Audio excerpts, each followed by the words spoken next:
এইটো প্ৰশংসনীয় পদক্ষেপ এই সম্পৰ্কত আপুনি কি ক'ব?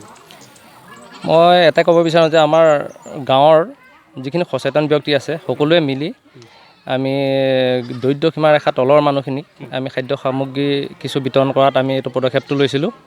কিমানটো পৰিয়াল আৰু পৰিয়াল আমি 150 ঘৰ মানুহ টাৰ্গেট কৰা হৈছিলে আৰু ওচৰ চুবুৰীয়া আপোনাৰ 2খন গাঁও আমি টাৰ্গেট কৰিছোঁ। তেওঁলোককো আমি কিছু পৰিমাণে খাদ্য সামগ্ৰী বিতৰণ কৰিম। কি কি সামগ্ৰী দিছে বৰ্তমান? আমাৰ তাত আছে মানে মিঠাতেল 1 লিটাৰ আছে, দালি 1 কিলো আছে, আলু 2 কিলো আছে, চেনি 1 কিলো আছে আৰু আপোনাৰ নিমখ 1 পেকেট আছে, পিঁয়াজ 1 কিলো আছে আৰু আপোনাৰ ডেটল চাবোন 1 পিচ আৰু আপোনাৰ ভিনবাৰ 1 পিচ আছে। এতিয়া আপুনি যিহেতু লকডাউনৰ সময় এই ৰাইজলৈ আপুনি কি আহ্বান জনাব?